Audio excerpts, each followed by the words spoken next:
All right, welcome back.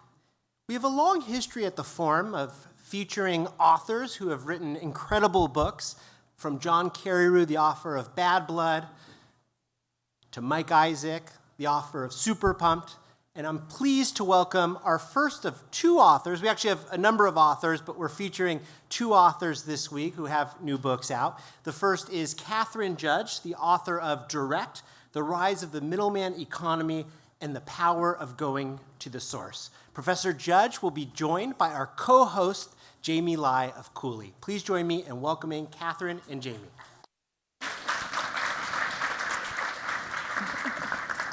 Such a pleasure. For those of you who have not opened up your swag bags, you have this in there. A delightful read. I encourage everyone to spend a little time with it. We are very, very blessed to be joined by Kate Judge today, the author of this wonderful book that we'll be discussing. She's also a professor at Columbia Law School, absolute expert in financial markets and regulation, and a proud mom of two daughters. Thank you for being with us. Thank you for having me. So I'm going to start at the end, and then we'll work our way back into the concepts in your book. So important for us, particularly those of us who spend our time creating some of the contracts and dealing with some of the laws and regulations that impact what we will talk about in the middleman economy. But I'm really curious what was important to you when you wrote this book and in your research coming into this topic. And I want to quote something from your book directly, if you'll indulge me. Mm-hmm. You write, "If there are areas of your life where change feels too hard, that too can be a signal for action, but of a different sort. Many of the challenges created by today's middleman economy are collectively born, even if we each experience them in our own individualized way. One reason I wrote this book is that I found it just too hard, much of the time, to avoid giant middlemen despite my growing discomfort in using them. Giving public voice to these concerns can help sow the seeds needed to bring about systemic change." So public voice, I mean, thank you for writing this book, first of all, but can you talk to us a little bit about what was important to you? Yeah, I mean, so this might be a circuitous path to answering the question, because you summed up beautifully what ultimately motivated the book, but it was a path that actually really started back in San Francisco. I mean, I was here as a corporate associate back at Latham in the middle of the financial crisis. And I had incredible colleagues, I had incredible clients, and then suddenly we were facing these challenges that nobody was prepared for. And really all of my academic work since has been about trying to understand what went wrong. And so initially that was really about understanding what went wrong in the banking system. And there's all stories out there, too big to fail and too much risk-taking. And all of that was true, but part of what I realized when I started to look more closely is at core, there was also a design challenge. We'd had this fundamental shift where we'd gone from these small community banks to these incredibly large banking organizations, and they used standardization, which allowed a lot of specialization in terms of the underwriting process, but then also really led to originate to distribute and securitization. So we suddenly had these very long and complex securitization chains alongside the banking system. And part of what my research has really examined is if you go back, I mean, the crisis started in August 2007 at the latest. And there was really a 13-month period where market participants and regulators were really behind in understanding where the risks were and how they were allocated, and they didn't catch up. It exploded despite having a year to try to figure it out. And so in the book, part of what really motivated it was this effort to look beyond finance and to realize we've had these exact same trends in so many other domains. So we have these increasingly large intermediaries, middlemen in food and in finance and retail and all these other spaces. And that's allowed a lot of efficiencies. I mean, housing, we shouldn't forget that in 2006, 2007, we had the highest rate of home ownership that we had ever seen, and we had a much smaller racial housing gap, so a much smaller racial wealth gap as a result of that. So it seemed like it was doing a lot of good things, but of course there were fragilities built in. And then looking beyond that, we see really similar dynamics right now where we have large intermediaries, and that scale has really helped to facilitate, along with technology and investment, much longer and more complex supply chains. It made goods a lot easier and cheaper to get, but along the way, we've lost a lot of information. And so one challenge is we have fragility. So just as in 2007, we couldn't figure out what we needed to know when things went wrong, we saw similar dynamics as in the recovery to the pandemic. I actually sold the book in January 2020. I was like, supply chains are fragile in ways we don't realize. And then it looked like they were strong, but no, they were fragile. And then just to close it up, this comes to the quotation, is we really also in a world, though, where people are shifting. So this overall infrastructure of these large intermediaries, these long chains, grew up at a point in time where we thought all consumers care about is getting the lowest price relative to the good, all investors care about is getting the highest risk-adjusted returns. And then I spent all day yesterday at Berkeley with this great array of papers talking about ESG. And we're realizing, no, people actually are starting to bring a much thicker set of values to the table. And so the information gaps that not only introduce fragility, also make it really hard to adjust, no matter where you are in the system, once you bring greater values to the table. And so it was hard for me then as an individual to realize, like, no, actually in trying to feed and clothe my family, I'm supporting a lot of practices that are really hard for me to know that I'm supporting, and yet it was hard for me to do anything any different. So for those of our audience members who have not yet had the pleasure of reading the book, can you help get us up to speed and give us a case study or two? And you have many in your book that are quite interesting, but help us understand what the middleman economy is, and where does it exist in places that we might not even recognize? Yeah, I mean, so it really exists in almost every facet of our lives. We just haven't thought about it in those terms. So the middleman economy is that. It's not about individual middlemen. It really talks about a lot of the advantages that intermediaries bring initially, and the challenges that arise over time. But it's this combination of very large intermediaries and longer supply chains. And we oftentimes talk about these two challenges as separate challenges. And what the book documents is how they feed off of each other in all of these different domains. So if we think about an area like food, it's like we have significant consolidation in grocery. We also have, through Cargill and Nestle and the large food companies, a lot of concentration there. And we have much longer and more complex supply chains. So when people actually want to know who's growing my food, how are they treated, what is the impact on the land, it is actually hard for us to learn that very often these days. So a lot of it is trying to figure out, like, if you actually tried to figure out who are the people and the places behind these goods, can you figure that out? And it's amazing how often you can't.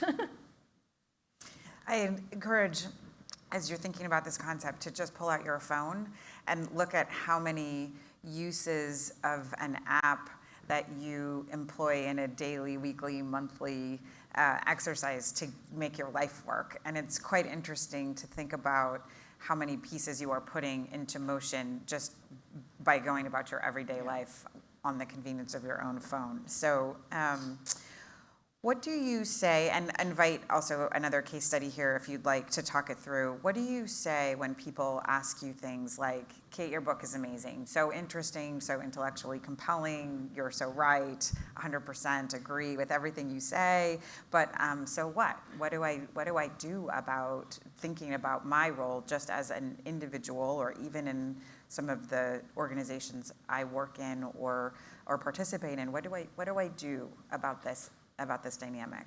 Yeah, so at the end of the book, I have 5 principles. And they're principles, there's not rules, because there's no such thing as kind of a one-size-fits-all solution.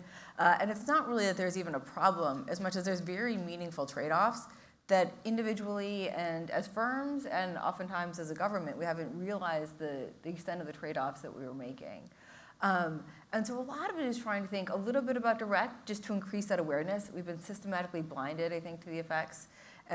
But then it's also realizing that structural change requires political will and structures to bring about change. And that once you understand these dynamics, there can be value creation. I mean, part of what's interesting is I go through a lot of case studies with individual firms that have actually managed to bring about new values by figuring out how to cut out a middleman. And it's such an old trope. But there's a lot to it. So you look at something like Costco. I mean, I'm sitting in California, so I was thinking about wine when I'm here. And so there's great little wineries that I order from directly from my days here that I'm still friends with the family that run the wineries. But something like Costco sells more than $2 billion of wine each year.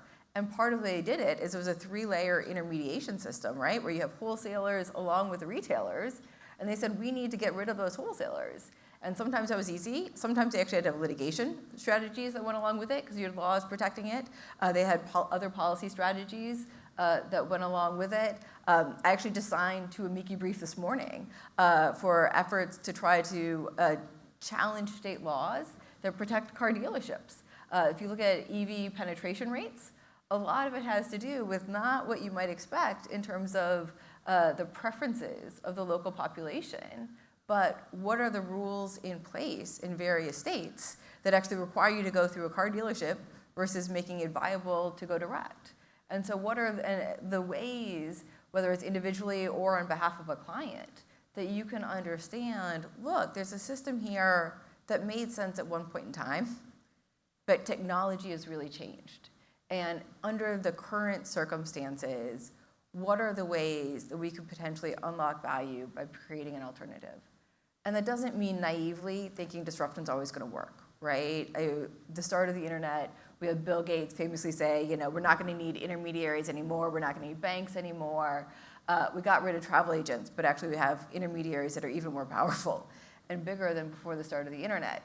And I also have case studies like peer-to-peer lending, where it looked like we were going to cut out a middleman, and then really we actually got layers of middlemen because there was a real role in overcoming the informational challenges and the logistical challenges. But it's really starting to understand, let's think strategically about intermediation, individually how you're sourcing things, but also structurally as a firm, how you're sourcing things in, how you're distributing to them, and what are the trade-offs you're making? Because very often intermediaries and relying on middlemen is the easiest choice in the moment, but can have significant costs longer term that you might not be fully appreciating. Could you expand just a little bit on the lending scenario? Because there are many of us in this room who deal with that vertical in all sorts of different ways. And I think one of the interesting components of your work is to talk about the limitations of the direct exchange model. And if we're going to think through, a practical implication of that, maybe talk a little bit about how that comes to bear in the lending or P2P space. Yeah, so it's a great example. So after the crisis, as we were talking about earlier, there was a lot of disillusionment with traditional finance and disillusionment with banks. And so there was a meaningful effort by a whole variety of fintechs to disrupt banking. And so the language of disruption, which is very familiar to, I think, everybody in this room, was suddenly everywhere. So it was all about how we're going to disrupt the banking system. And I have to say, as somebody who spent my time in banking, I was skeptical even early on because regulated entities don't like being disrupted and have a whole variety of tools at their disposal to help protect against disruption. But they also play really valuable roles. So we saw Prosper and Lending Club coming and saying, look, we're going to create this brand new intimate experience. And they had all these great stories. You can go back to the news stories of the time of people sitting at home and making a loan to somebody who's helping to pay off their credit card or wants that big wedding or that big trip. And so suddenly I have this feel-good, warm feeling about my investment. And now this person is getting a loan on a much better terms than they could get from a credit card. So it looks like everybody's better off. And this is a great story of disruption.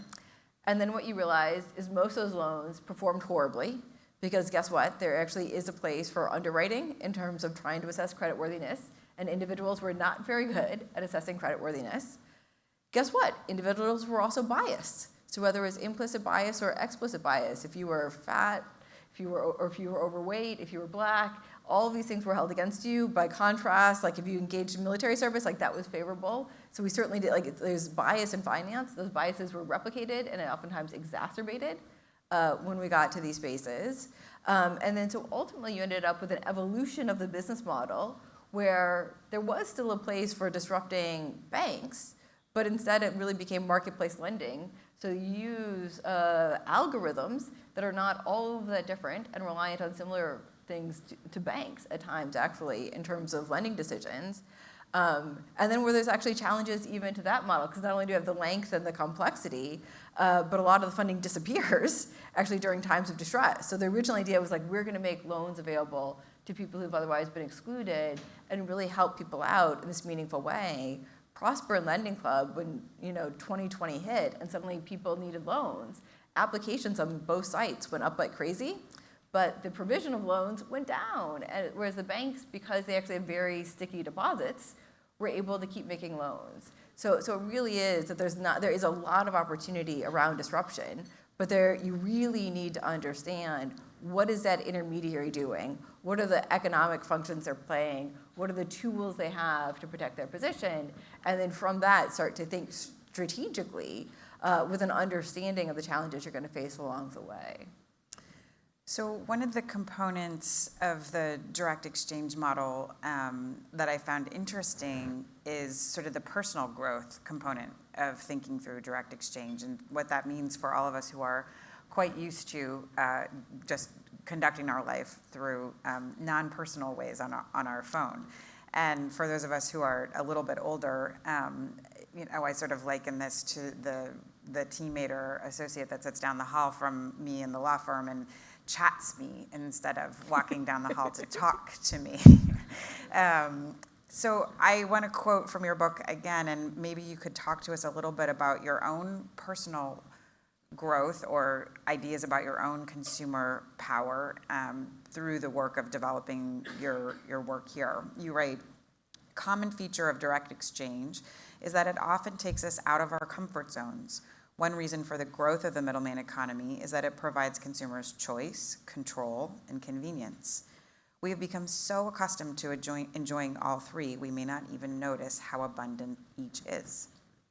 So as you give up one of the three C's, how have you looked at your own behavior in that choice? Yeah, I mean, so one thing is, I should be honest, I have not fully given up all three C's by any means, and I'm still reliant on intermediaries in almost every facet of my life, in part because I am a working mom of two, and I want to do so many different things, and they really do make life so convenient, and as they grow in influence, they squeeze out the alternatives. And that's part of the reason that structurally we have to think about what are the outside options we want to have available, because as certain systems grow more dominant, it becomes harder and harder to opt out. That being said, part of what's really interesting is there's a counter phenomenon that's already happening. So on the one hand, we do have these large intermediaries, these long supply chains. They're evident in so many areas of our economy. On the other hand, we've seen an incredible rise of alternative models. So one extreme, I talk about community-sponsored agriculture, this little farm that I go to, and it's incredibly inconvenient. It's costly. It ends up with a bunch of vegetables that then we have to chop away, and some that we might not actually want because you don't get to choose. But our whole family has found real growth in forcing ourselves to accommodate on these circumstances. So part of it's an invitation to everybody to reflect on your own lives and figure out, is there one or two places where you're willing to go direct, where you're willing to take on that extra burden, partly because it just helps to bring back to life all of the people and places we're already reliant on that we're just not seeing and perhaps we're not thinking about. And so it changes not just our behaviors as consumers, but also our actions as voters in terms of what we think we need to see in the world, and helping to create, I think, a little bit of the better balance. I love the way that you thread food in the book and the CSA pieces in particular. My daughter pulled a parsnip out of our CSA box the other day and asked what it was, and I handed her a cookbook so she could figure out what to do with it, and I don't think she'll ever ask me again. Anything surprise you about writing the book? Maybe your own embedded biases because of your sort of historical work in the financial regulation field, or maybe the reactions of others to the way that you write. I can imagine if you're an entrepreneur in the fintech space, you might read this book and be very disheartened about your disruption not really being disruptive, but simply a replacement middleman. Talk to us a little bit about the reaction to the book. Yeah. Actually, one of the biggest surprises, I think, in the reaction is how much people in the healthcare space have really found that it resonates with lessons that they have seen. So I've had an incredible number of people reaching out, wanting to talk about things like pharmacy benefit managers. And I had doctors, and actually networks of doctors reaching out, talking about the way hospitals actually exercise some of this influence in ways that really initially helped to serve consumers and patients, but then over time exercise influence in ways that reduce choice and really reduce transparency. And so part of what's, and pharmacy benefit managers, I've had a bunch of invitations to do podcasts and to do a bunch of other consulting that I'm not in a position to do. So I said no, because you really do need to understand the general, but also the specific. But it is a very similar story where you had an intermediary that was coming in, and it was meant to create value by helping to negotiate lower prices. And initially, it might have done that, but now it's become entrenched in the system in a way that has increased cost for everybody in the system. And so part of what's really been striking to me is I had a bunch of examples where it's like I've seen a pattern often enough that as an academic, I can feel comfortable saying, here are patterns to start to build, but I still hadn't looked everywhere. And it's been really interesting how much I have gotten feedback in other domains, or like somebody's like a plant importer and helping me to understand kind of like the structures around that. But in these other areas where they really do see similar phenomenons and similar opportunity. So I love my Oprah Winfrey moment up here doing the interviews, as you all know, but last year I got to talk about the actual end of human existence. So I'm pretty excited that we get to talk about something that is a little more achievable, a little more manageable, where we can all get into the mix either in our individual or organizational ways. I think the 5 principles are great. So if you only have time to read a portion of Kate's book, please go jump to the 5 principles so you can get into the action items that are available to each of us. I would love to know, just on a lighter note, what someone as academically successful and impressive as you, what are you reading in your spare time that we can all crib from? And if it's binge watching, that counts as reading too, so please feel free to answer liberally. I definitely do some binge watching. I mean, I have to admit, and this is where it's hard to avoid being the academic, I'm spending a lot of time right now with historical fiction and work by historians. So Gary Gerstl's The Neoliberal Order. I think we're facing suddenly a very different geopolitical moment than I grew up expecting. I mean, I grew up definitely in the era where capitalism and democracy went hand in hand, and they were going to save the world, and the world's going to be flat. And now it's the opposite. I mean, one of the things the book explores is just the vulnerabilities we created because we weren't thinking in these terms. And I do think we've seen a shift in the administration and in policy where we're suddenly realizing, actually, we need to understand the world's fragile in ways that we hadn't appreciated. And so part of it, thinking about supply chains, is thinking about resilience. But then we need a different set of tools. And so I spent a lot of time kind of really with the work that historians have done over understanding during these moments of transition, what does that look like? And then I think just a little creative imagination around that. So I just finished reading The Magician by Colton Tobin, and it was just wonderful. I mean, I really love the efforts to look at the arc of an entire life, too, and think about what it was like to live through things like 2 world wars. And suddenly, as crazy as this moment seems, it's not nearly as crazy as what has happened or what could still lay in front of us. And so I think that constant effort to imagine what has happened through different experiences and lenses, just to look a little more creatively at our current moment. Well, thank you so much. We're all so lucky to have thinkers like Kate looking out for us and helping us unpack the world that we actually live in. Please give a little time to her book, which is both fascinating but also really compelling as we think about our communities in new ways. So thank you, Kate. Thank you.